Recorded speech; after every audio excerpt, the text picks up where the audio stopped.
Now stop for a moment and look at your hand. Those tiny, invisible building blocks that make up your hand, those atoms circulating in your blood right now, they are what we're talking about. Almost all of them are older than you, older than me, and older even than the earth we stand on. Their birthplace wasn't here. It was the fiery heart of a giant star that exploded billions of years ago in the depths of space. A star's death is an explosion beyond our wildest imagination. With that explosion, it scattered all the precious elements it forged inside. Iron, calcium, carbon, the raw materials of life itself, out into the cosmos. Those scattered ashes, that stardust, traveled for billions of years, coming together, cooling, forming our planet. And finally, today, it formed you, me, and the very air we breathe. Yes, you are the living legacy of that star. But this is a monumental thought, isn't it? A handful of soil doesn't think. A piece of rock doesn't wonder. So how did consciousness, your ability to understand, feel, and question me right now, sprout from this indifferent, inanimate stardust? Did it happen all at once, like in a sacred story, with a god saying, "Be"? Or was this the patient sculpting of nature over millions, even billions of years, making mistakes, experimenting, carving away? To find the answer to this great question, we must go to where the story began, to the cradle of civilization, Mesopotamia. To those fertile lands brought to life by the Tigris and Euphrates rivers, this is the birthplace not just of agriculture, but of great cities and writing. And perhaps most importantly, the first place where humans turned and asked themselves, "Why am I here?" There, the Sumerians, living 6,000 years ago, carved their own answers onto clay tablets. In their story, there is a god of wisdom named Enki. Enki mixed a divine essence, a godlike breath from the heavens, with the mud and clay by the riverbank. And from that mud, he molds the first human, Adapa. But Adapa is no simple servant. He wanted to know, to solve the secrets of the gods. That's why wisdom became both his reward and his curse, a mortal who defied the gods, pursuing knowledge. Sounds familiar, doesn't it? Yes, perhaps the oldest, most root version of the Adam and Eve and the forbidden fruit story was carved onto these Mesopotamian tablets 6,000 years ago. But this shared narrative doesn't end there. They weren't alone. Thousands of miles to the west, in the lands brought to life by the Nile, the Egyptians speak of the god Khnum. He is the potter of the gods. Khnum forms human figures from clay on his wheel. He breathes the breath of life into each one. Let's go further west, to the Aegean. We encountered the Titan, Prometheus. Prometheus steals fire, or knowledge, from the gods, and gives it to the humans he also fashioned from clay. And because of this rebellion, he is punished by the gods forever. Look, the same motif again. Earth or clay, breath or fire, and a rebellious curiosity that defies the gods.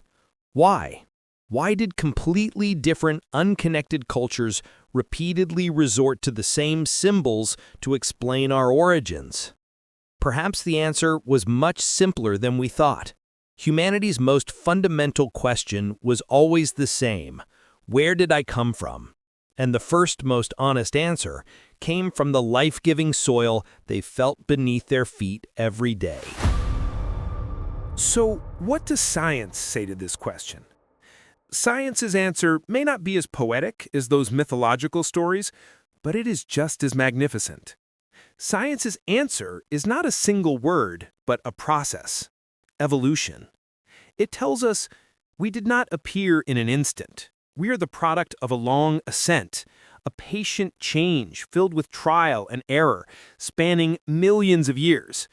But this answer didn't come from the sky either. To find it, we had to dig into the earth and piece bones together. Our story, as far as we know, began about 7 million years ago in Africa. At that time, Africa was much greener, more forested than it is today. But things changed. The climate became drier. Those lush forests thinned, giving way to open savannas. This was a catastrophe for our tree-dwelling ancestors. They could no longer live by swinging from branch to branch. To survive, they had to take a risk and climb down from the trees. That was the moment they took the step that changed everything.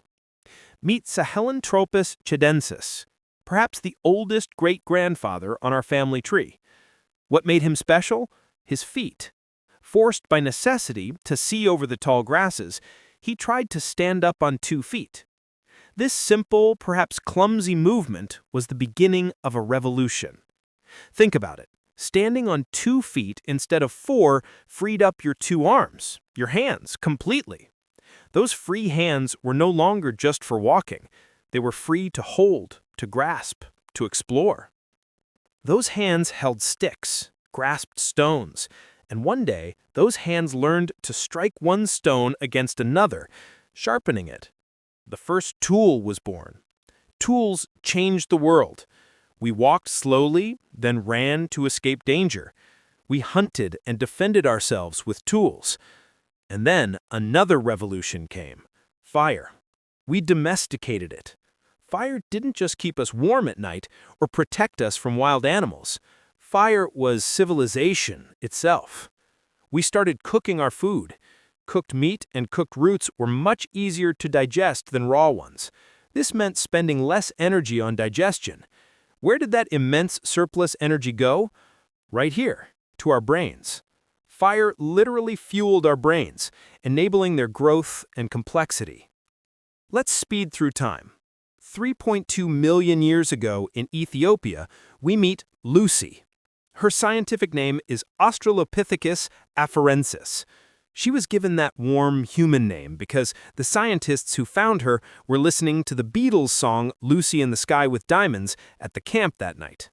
Why is Lucy so important to us? Because her hip bones and footprints proved, beyond a doubt, that she walked like us. She was a diamond glowing in the dark on the road to humanity. Time passed, accelerating. 2 million years ago, Homo habilis, handyman, perfected those stone tools. 1.8 million years ago, Homo erectus, upright man, fully controlled fire and took a brave step, leaving Africa for the first time, spreading to Asia and Europe. And finally, when we wind the calendar forward to 300,000 years ago, in the Jebel Irhoud cave in Morocco, we found the first traces of a face just like ours, Homo sapiens, wise man. That is, us, you, me. At that moment, the strangest, most curious creature this planet had ever seen stepped onto the stage of human history. But the story isn't as simple as we thought. The strange thing is this. When we, Homo sapiens, stepped onto that stage, we weren't alone. Other human species, similar to us but not quite us, were also living in other corners of the planet. We are not just Homo sapiens. How do we know this? Our genome, that genetic code we carry inside every cell of our body, is a complex history book. And when we learned to read the pages of that book, we found the signatures of other species. Take Neanderthals. We always thought of them as crude, hunched-over cavemen, didn't we? That picture is completely wrong. We now know that Neanderthals were at least as intelligent as us. They made their own complex tools, cared for their sick, buried their dead meaningfully, and perhaps were even the first to create art, leaving handprints and making jewelry in caves. And for tens of thousands of years in Europe and Asia, they were our neighbors. And the inevitable happened. We met. We thought they vanished, but that's not exactly true. Their DNA still lives within us. If your ancestry is outside of Africa, your genome carries an average of 2 to 3% Neanderthal genes. That crude caveman is part of your great-great-great-grandfather. And they weren't alone either. In 2010, in a cold cave in Siberia, the Denisova cave, only a small finger bone was found. The DNA extracted from that bone revealed an entirely new human species, the Denisovans. They also lived alongside us and Neanderthals during the same period. Their genes continue to live within us today, especially in Asian and Oceanian populations.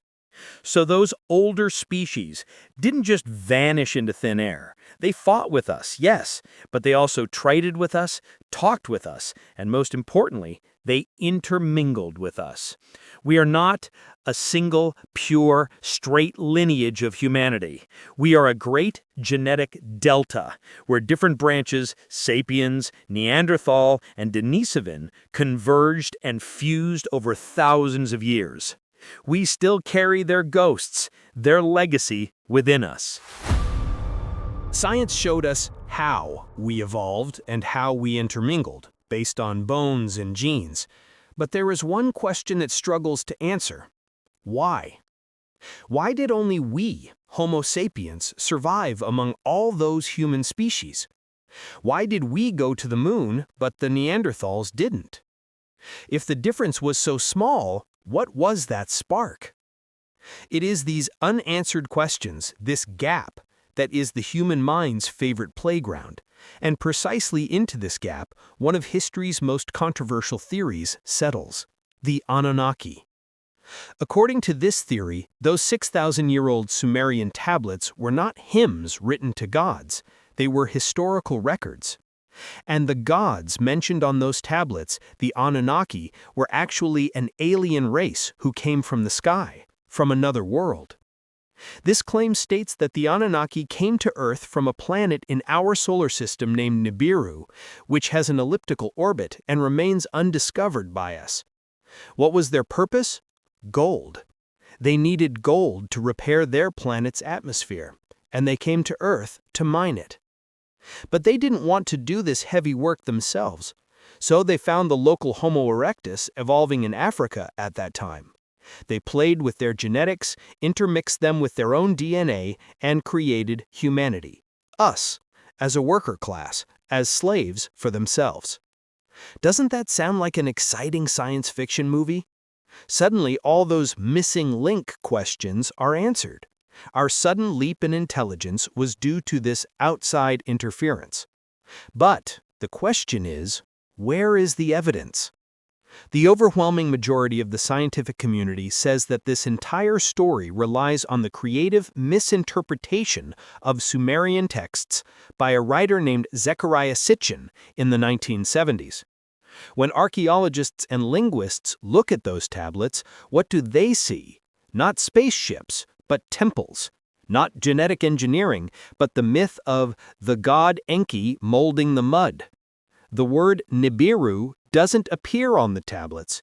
They were farming records related to kings, gods, floods, and most importantly, beer and barley harvests. But the human mind dislikes uncertainty. It loves to fill gaps. The Anunnaki theory is the most dramatic, most fascinating scenario written to fill that "why us" gap. We replace the unknown with a magnificent meaning.